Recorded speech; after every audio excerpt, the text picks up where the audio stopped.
Well, good morning, everyone. I'm Ashok Kotwal. I'm the editor-in-chief of Ideas for India. And what we are doing today is a video cast on the status of education in the year 2020.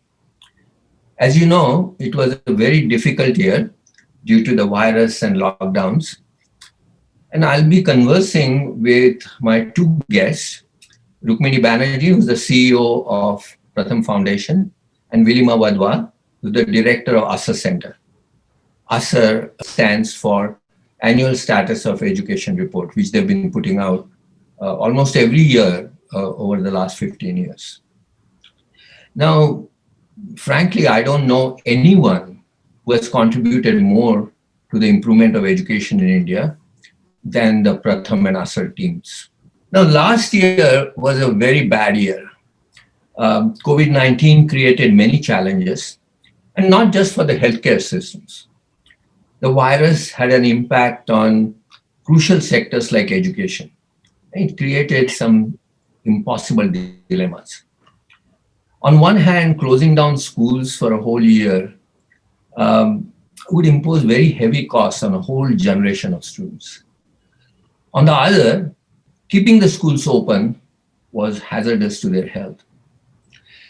Now, many developed countries, quite hesitantly at first, adopted online teaching during the lockdown.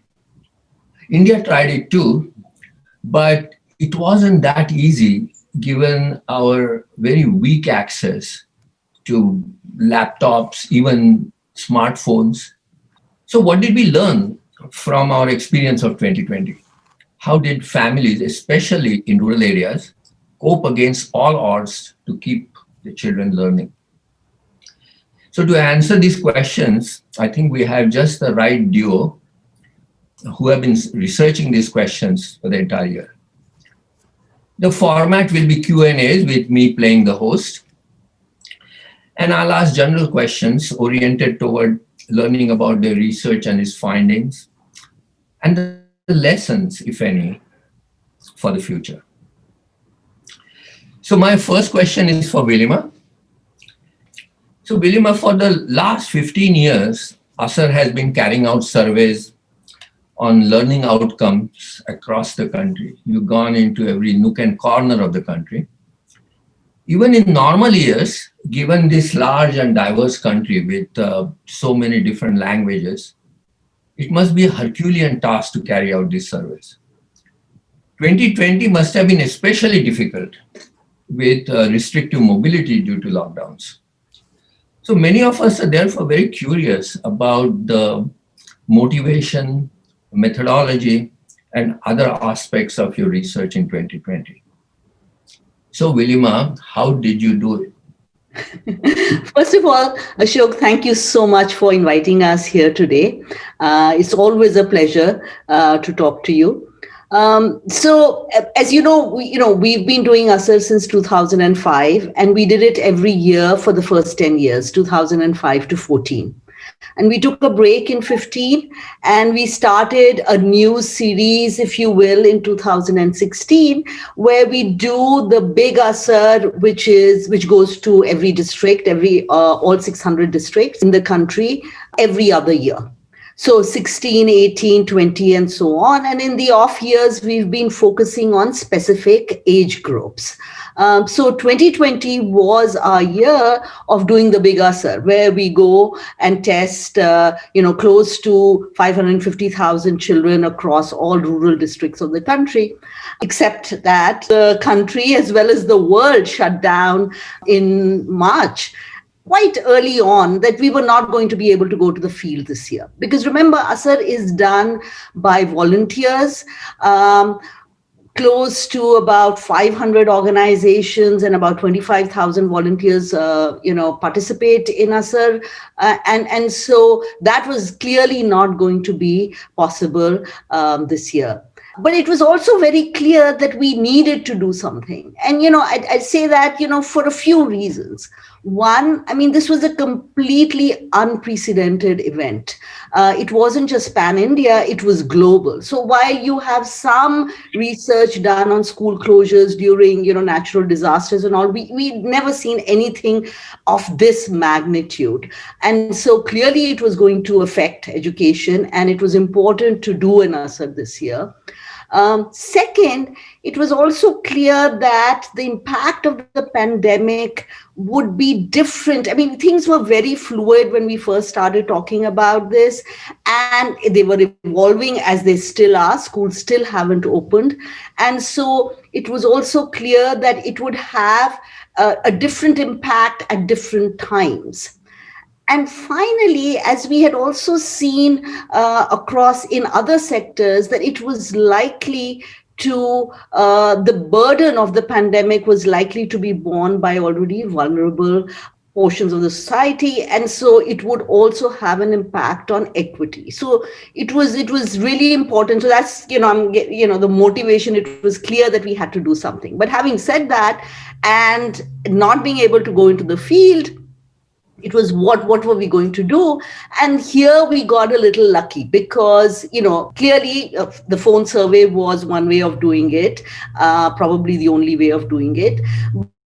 But the problem with phone surveys, as you know, is it's difficult to find representative frames. And here, that's what I mean when I say we got lucky, because as part of ASAR, we record the phone numbers of the households that we visit, as well as the phone numbers of the teachers and headmasters of the schools that we visit. So while this was the last big ASAR was in 2018, we did have a frame which was nationally representative. It was a little bit old, and we did a bunch of experiments. And so we kind of pivoted to do an ASAR, what we called Wave 1, and which was focused on, because it was done in September, and it was focused on the period during which schools were still closed. They still are. And it focused on availability of materials and what was happening in households during that time, and what children and parents did with the material, what activities they engaged in. Now, these phone surveys, does it really increase the margins of error and so on? Because previously you were actually going into the households and schools. And so, the first thing about the phone survey was that, like I said, the frame was 2 years old. Again, we could use it, one, because almost 90% of households, even in 2018, had a cell phone. So it was pretty much a little bit over 90%. So, we were not dropping a large part of our sample. That was number one. We did a bunch of experiments in terms of whether, but it was 2 years old, and, they had phone numbers changed, had people moved. So we did some experiments to see whether we could use it, and those kind of worked out. The problem with phone surveys is that non-response tends to be much larger. Sample size of this ASAR is much smaller, because one was that we couldn't reach everybody that we wanted to, whose numbers we had. Because typically in rural India, non-response is very low. We hardly have any non-response. This time we did have non-response was larger. So to that extent, you could say that not so much the margins of error, I would say, because the sample sizes are still very large, but we could not go into the kind of granularity that we do in terms of looking at grade-wise, grade and gender and so on, because of the sample sizes. But also, what percentage of population have phones? Like I said, in 2018, 90% have cell phones. 90%. 90%. And by now, it's probably 100%. So that was the only reason we could actually use that frame that we had, because otherwise, if you had a large population not having cell phones, then it would not have been representative. So Rukmini, you want to add something to it? Just to say that in typical COVID style, where everybody is doing everything a new way, it is only appropriate that Asar also tried to learn things a new way. And I think, this is a very grandmotherly kind of thing to say, that looking back, it's a good thing to be forced to change and try new things. But as you know, we for 15 years have really looked at outcomes and at current levels of basic reading and math. We've always wondered about what happens behind it, what happens in the home, but never had the time to really investigate. And so this year, I think that one is you could not really do learning assessments on the phone, and maybe we'll talk about that, a little bit more. But that we were forced to find out what is going on at home. And I think that was a very good thing, because it's not like something is going on at home in some new way this year.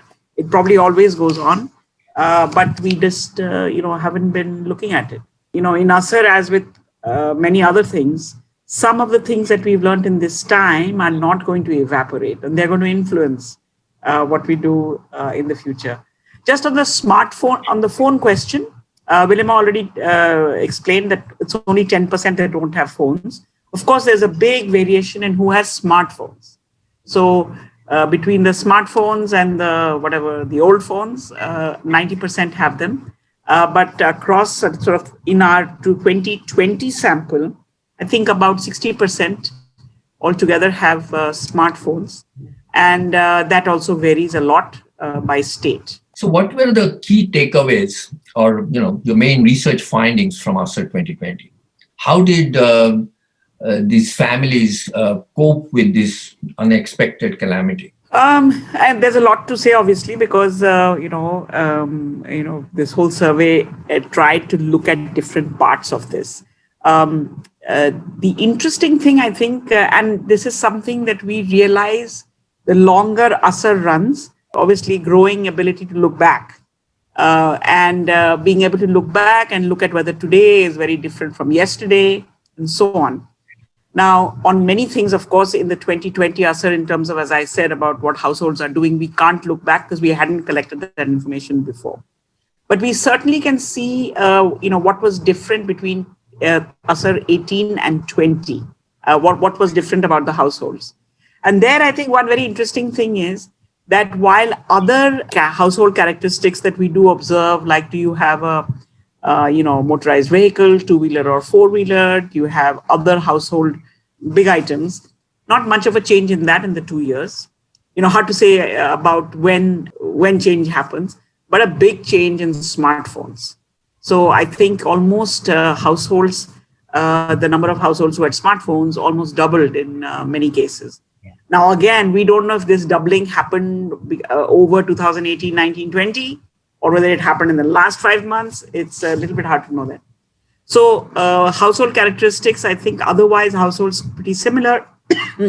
Big change in smartphones.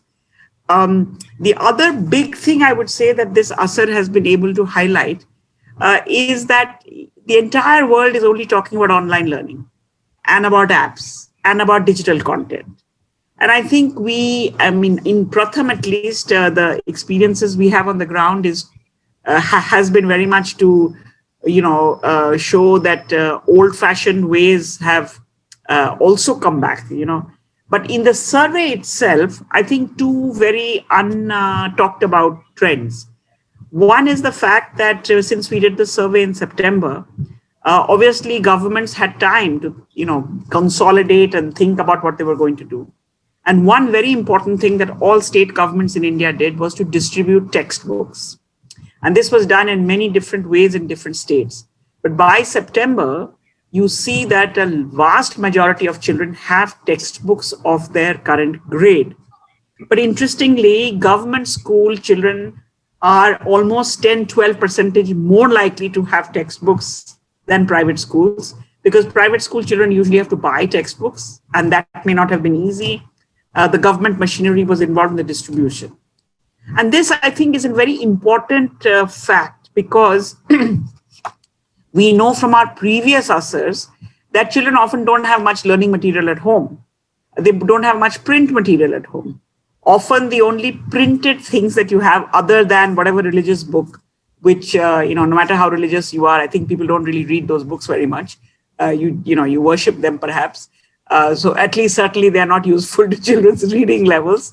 Textbooks are often the only print material for children that you have. And therefore, at least that being available in the household, I think was very important.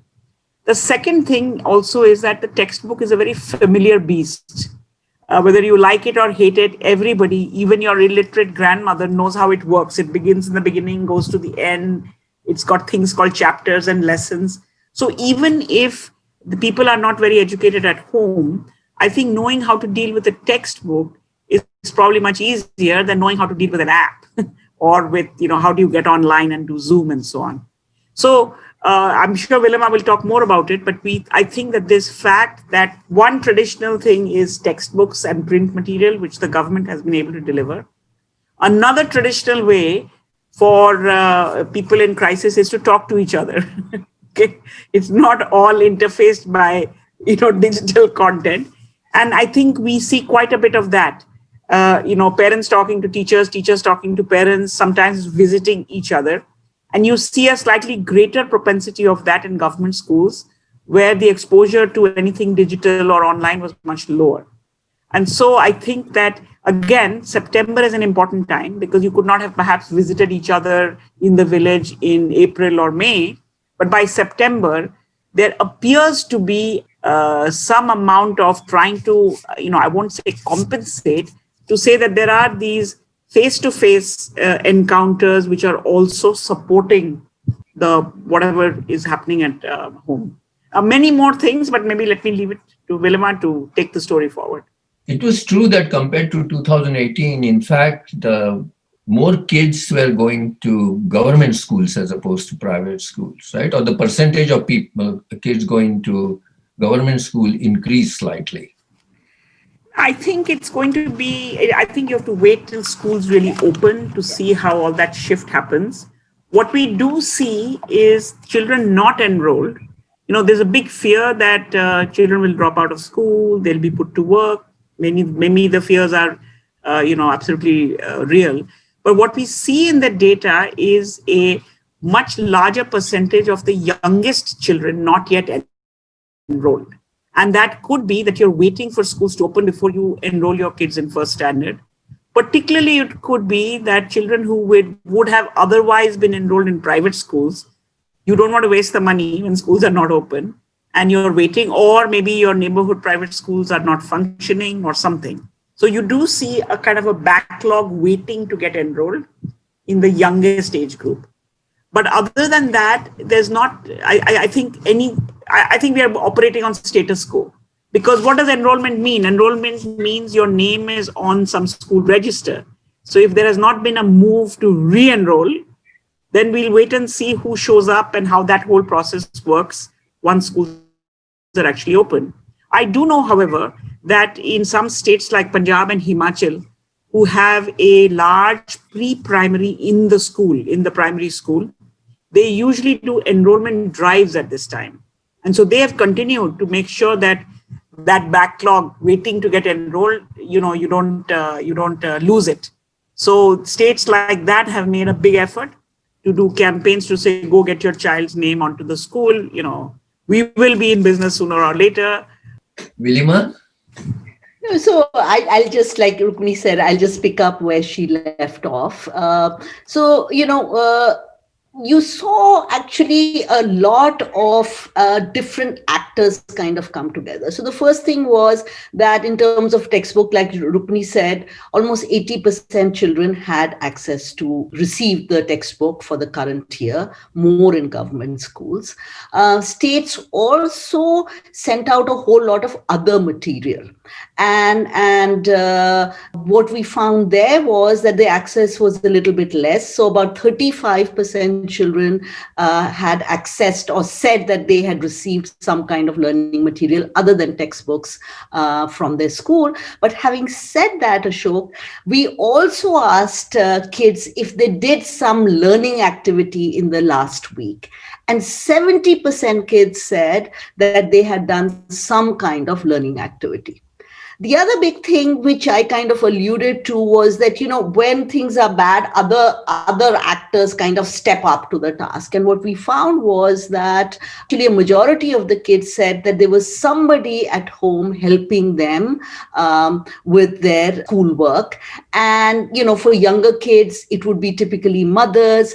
For older kids, it would be fathers and often older siblings. So that's what I meant by saying that various actors kind of stepped up. When we started, I also mentioned called about 9,000 schools. We had phone numbers for headmasters or the teachers of the schools that we had visited in 2018. And amazingly, 70% of these teachers said that they had reached out to somebody in the village, to parents, to older kids, to get in touch with kids. So, what you saw was that, there was this kind of narrowing, this closing, that other actors were kind of stepping up, this closing of the distance between the school, the home, the community. And so this was actually something very amazing, because it wasn't just that, they didn't get material. Even though that number may have been lower, kids had textbooks, they did activities. 70% did at least one activity in the previous week. Now, when you said 80%, there was a huge variation across states, right? I mean, some like Punjab, Kerala, they had very high, but the Bihar and so very, very low. So 80% is for the all India number. Yes. So despite this kind of poorly functioning states, the number was 80%. Yeah, despite that, the number was. See, I think the variation is far more in other kinds of material. As far as textbooks, there are some states, there is a spectrum there, but not as much. Most states were successful, especially government schools, in terms of textbooks. Where you see a huge variation is in terms of the other learning material that was shared. And most of these. The online help, it went through WhatsApp. That's right. So, we looked at this, that there was a variety of mediums that these learning resources were being shared. So there was WhatsApp, there were other kinds of messaging platforms, there was TV, radio, and then there were these online resources where they got links to resources on the web, or they were actually online classes. And what we saw there was that most of the time it was one medium, right, where the material was being shared, and that one medium, 70% of the time, that medium was WhatsApp. And so that kind of brings in my mind a little bit of the equity angle, if you will, right? Because you have a situation where you started with a learning deficit. Then even there, typically, if you look at children, ASA does not have a lot of information on household assets, but we can look at parental education as a proxy for, say, affluence, right? And if you look at children, where both parents had primary or less education, you see the clear differences and the digital divides.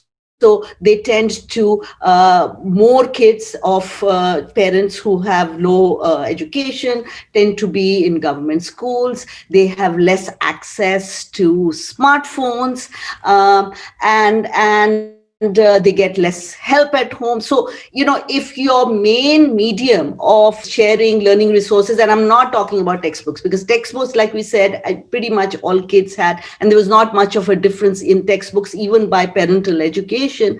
It's these other resources. Then you see this, you're likely to see the gap widen.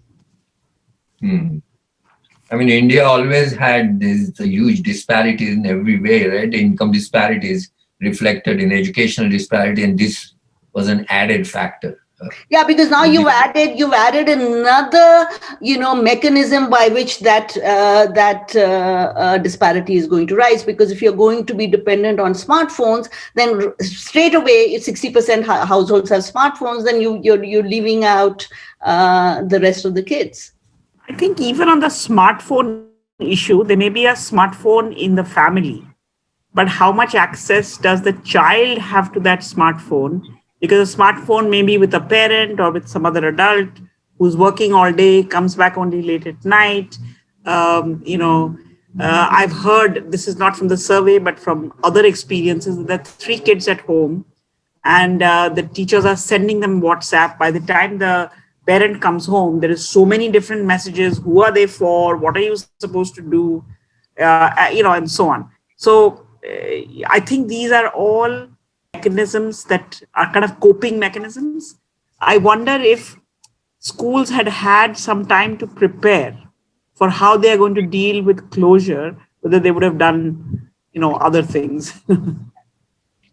Yeah, and also, I mean, it seems like if most people have phones but not smartphones, then the messages designed for the majority would then find the smartphones are pretty much useless, because it's sort of the kind of messages that anybody should be able to receive and process, right? So Yeah. Also, again, I mean, this is departing a little bit away from the survey and going into the Pratham experience.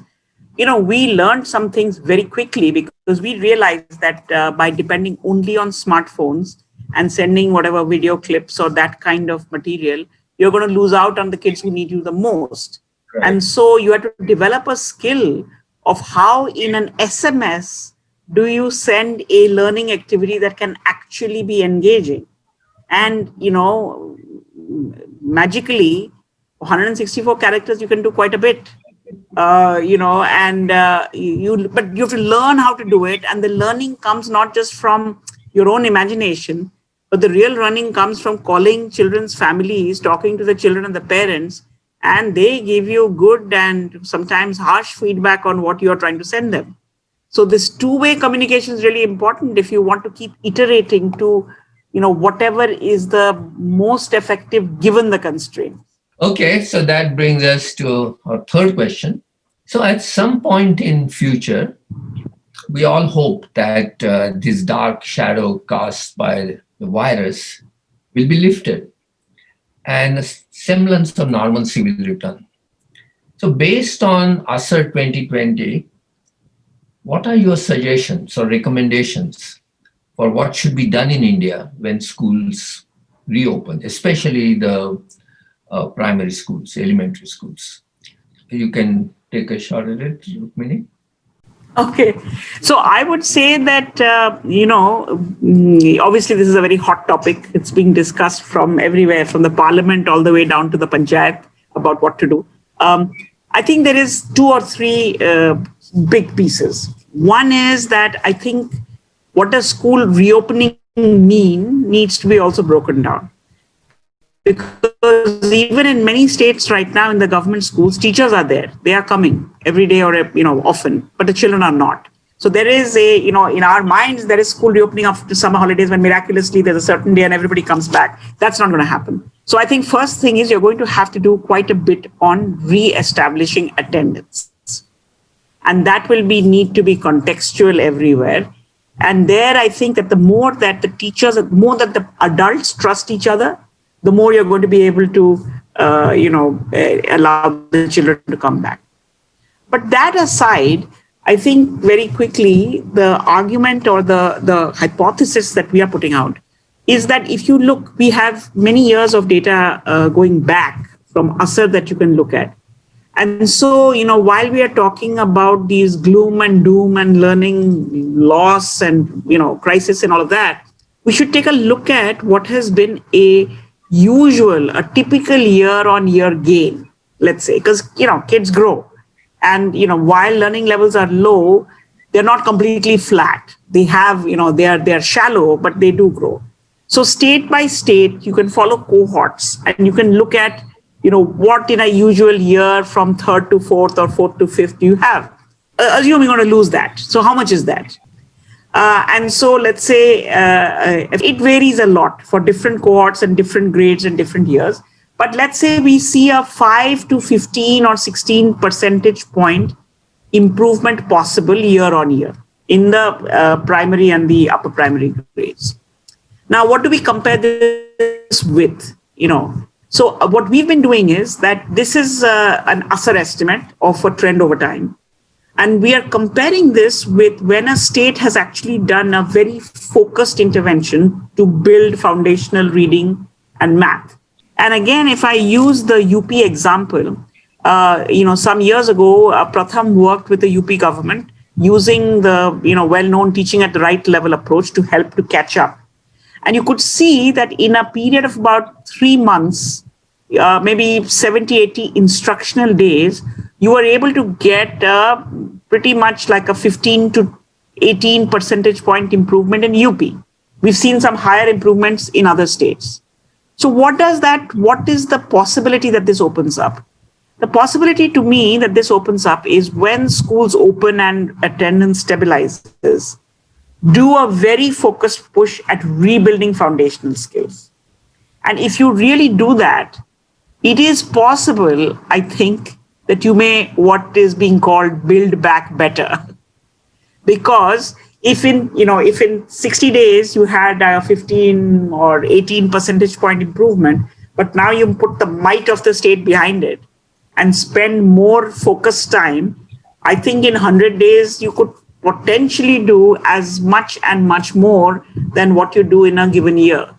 So I would like to think that if you go after rebuilding foundational skills rather than going back to curriculum, you may be able to catch up this lost year and some.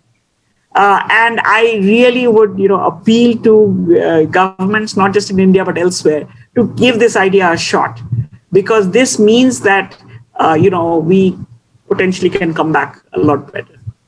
Wilima? Agree with Rukmini. Implications of the findings of this ASER 2020 Wave 1. It's clear there's a lot of talk about, are we going to all go to this ed tech and, all this online stuff and so on. And, my thing would be, we have to be very, very careful.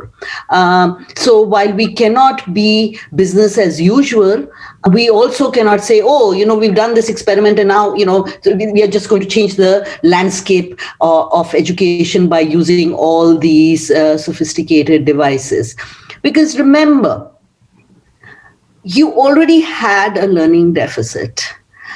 Typically, the learning deficit is more for children who come from less advantaged backgrounds. Now you've had the pandemic and you've had school closures for a full year, right? Almost a year. We know, and we see this in the data, that the burden is greater again on children who who have parents who have less education, and what is all of that the correlations that go with that. You have a situation where from the equity point of view, the learning gaps are going to be greater at the lower end of the distribution. Then you have a situation that that states that had low learning levels to start with were also were not the top performers, were the poorer performers even in terms of learning level. So you have a situation where you're going to be the divide, the disparity is going to increase among children and among states. Right. And so this is a big job, and you have to bring other actors on board. And we've seen through this pandemic how, parents, the community, everybody kind of came together. So, and in fact, the new education policy talks about bringing the community, bringing the parents on board. So reach out.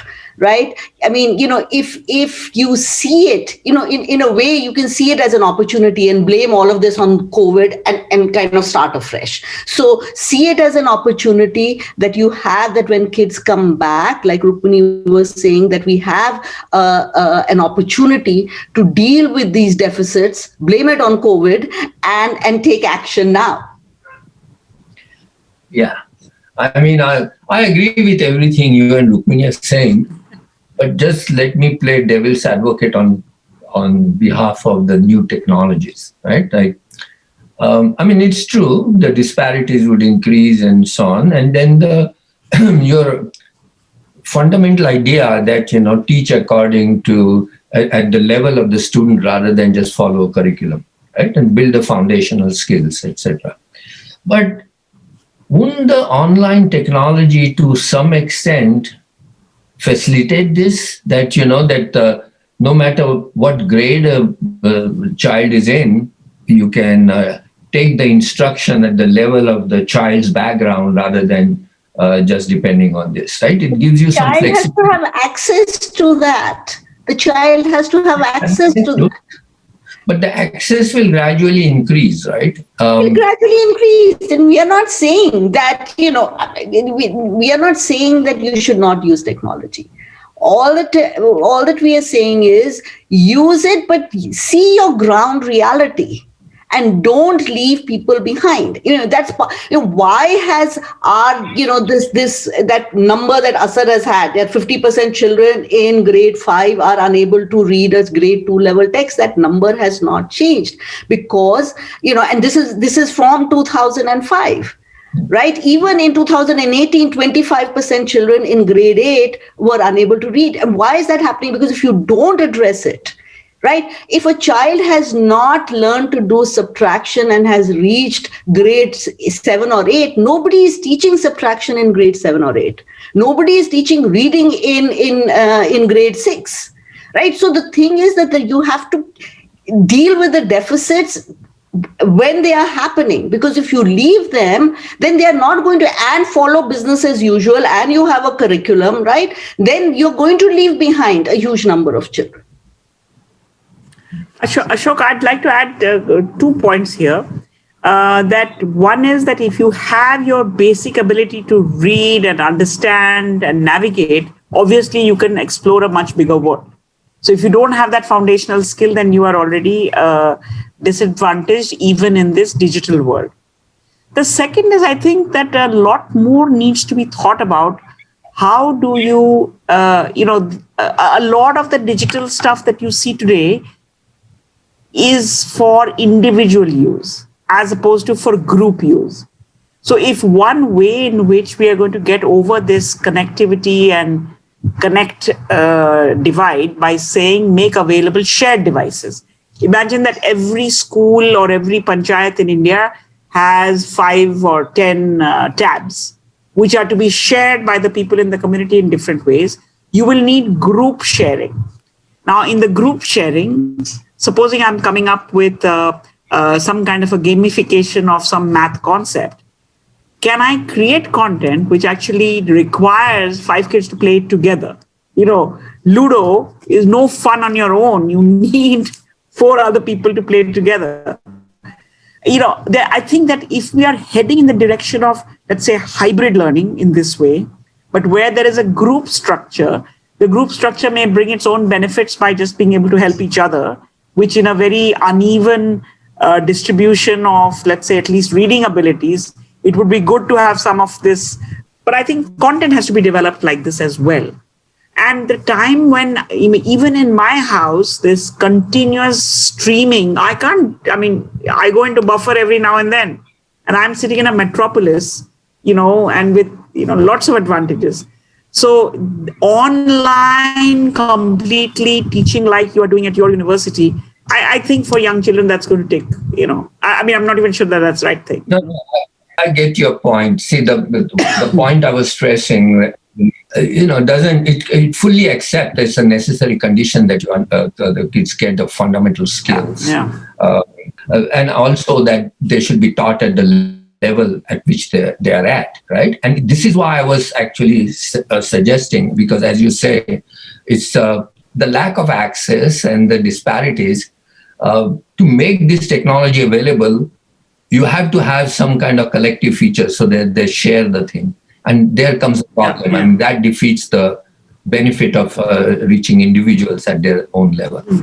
So thank you so much, guys. I'm sure there are a lot of people like me who are not quite aware of exactly what went on and how can we use it for the future, what were the real research findings, and you made it possible and easy for the audience to follow. So thank you.